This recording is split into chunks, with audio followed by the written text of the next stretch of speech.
Here we are, folks, winging another podcast. I don't know if you've got me in camera, but hopefully, you poor people. Here I am with Jill Hudson. There she is.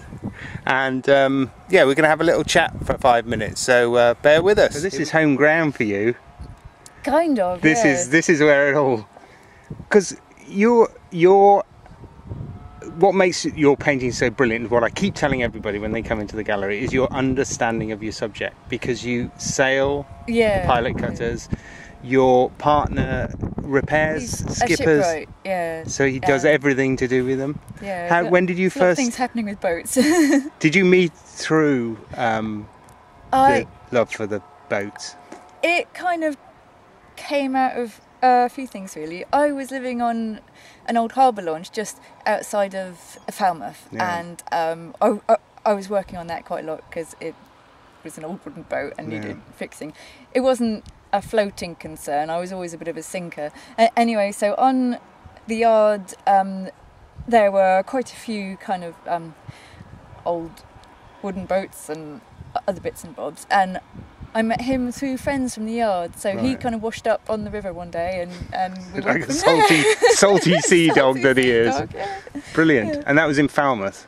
Yeah, just outside. And that was where you went to college, is it? Yeah, Okay. I went over to art college there, and I loved it so much I couldn't leave. So that's how I ended up on the old harbour launch, because it was an economic way to stay there. to live in the town. Yeah, and an education in itself, really. Yeah, absolutely. And did you come straight out of college and straight into full-time painting, or how did you build it? No, it was always kind of a journey. I was working in Falmouth in a shop and also kind of working on my artwork at the same time. I did quite a bit of travelling as well at the time, and also I was working on the harbour launch, and it kind of came to the stage where I was kind of spending so much of my time fixing the boat that I had hardly enough time for the artwork, and so I kind of switched. I thought, well, I'll just kind of keep the old harbour launch kind of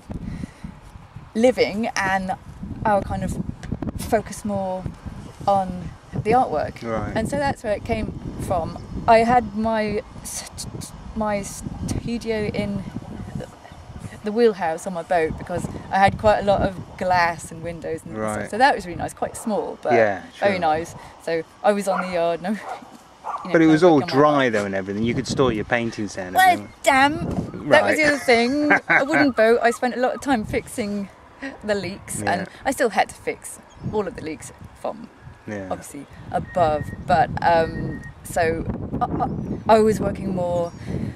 I was kind of concentrating more on the artwork, which was a turning point, really. Yeah, absolutely. And then from there, I quit my day job in the end, and I focused on the art full time. Which was brilliant. Living there in Saltash, I guess. Yeah, just outside of Saltash. Yeah. Right. So there's lots of lovely farmland in that area, and we sail quite a lot. We have, as you say, we've got a circle of friends who sail other cutters and also make them, so kind of involved in lots of sides of that. Yeah, because I remember when you came into the village here a little while back, I was just telling some guy that you was it Luke Powell, Agnes, saying, look at this, the girl who paints us here, and you two are like old friends. I felt like a right chump. No, it just shows it's a very small circle, I imagine. It's a lovely thing as well to have that small kind of circle of friends. Exactly. And Cornwall is a bit like that. You turn around and you see someone that you haven't seen for 10 years, and they're there. So. Now, your understanding of the painting and everything is through the thing. But when did you start actually really sailing properly, or were you always doing it? No. It was when I met the other half. Yeah. It was when I met Ben. His friends. We all went out sailing together on their boat, which is inevitably a pilot cutter. Yeah. And so from there, kind of, they let me come back and crew, which was great. How often do you go out on them? I suppose maybe 3 or 4 times a year. Sometimes we help them sail in the summer for quite a long time, and every a year there's a regatta for the cutters, and everybody meets at Foy they sail into Falmouth, so they sail past here, and okay. and so that's kind of over a weekend, and then kind of sailing through the season on and off a little bit. And that was part of that subject that we had in our gallery, the fleet that actually sold at the Bedrutton, wasn't it? That was from one of those trips together. Yeah, because we see them part. And the Eve was in the bay just 3 days ago. And I think isn't that owned by Classic Sailing? I think local company. Isn't it, so Adam? they're kind of over in the same moors. Right. Yeah. Where they sail out of. Yeah, okay. There's quite a lot of pilot cutters now. Yeah, I bet there are. How many are there in? I mean, is there hundreds or is there just... No. I suppose in recent kind of years there's a resurgence in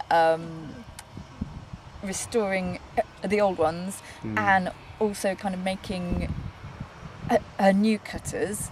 And so they're just a really elegant sailing vessel and a very strong one as well, so it's always nice and so your inspiration comes when you go out. I mean, a lot of the things you do, you obviously have to do. There's no way you can paint on a boat while you're stringing. Unfortunately not. I often kind of try to sketch and things, but there's so much information and so much is happening, it's all kind of moving at all the time that you just can't capture everything. So unfortunately I do have to take a lot of photographs, but I take a lot of photographs and I have to ram the camera away, and then I'm kind of helping with the sailing as well, which is fantastic because I learn kind of where all of the ropes go and the halyards and the sheets and everything. Because that's quite important with you, because I know that when we had some guy come into the gallery once who said, "Oh, that rigging's all wrong," and I thought I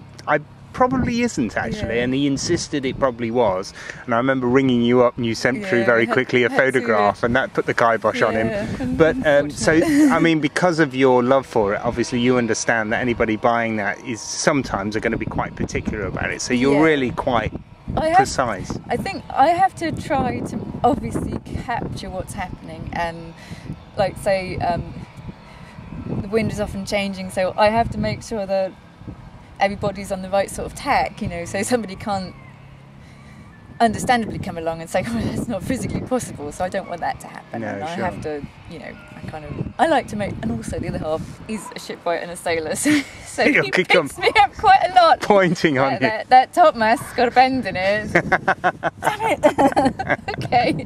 Obviously, I'm not trying to recreate a photograph at all, but I do... it is kind of nice, sometimes to have work which is more free and fluent, and also sometimes it is quite nice to show the elegance of the sails and have it kind of all happening correctly, as it were.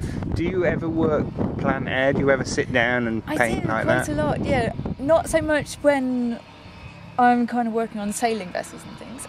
As I say, it's all happening too quickly, but I do like... I do other coastal work and things like that, and I do like to sit and paint normally the smaller ones because they're easy to carry, and obviously the light is also changing and things like that, and the shadows, so you have to kind of translate it all quite quickly, so it is nice. I often end up with obviously flies on them and bits of grass and things. Sometimes you can see it on the finished item. I've obviously picked it off and stuff, but it kind of makes another sort of a work, another feel for the work, which I really like, and it's a lot more immediate. Right. And when you work from photographs, how does that actually manifest? Do you actually just sit and have the photo sitting in front of you, or do you project it onto a wall and work that way? I mean, I know some artists do that, don't they? Actually physically project on and almost paint by numbers, but in their style. No, I normally just...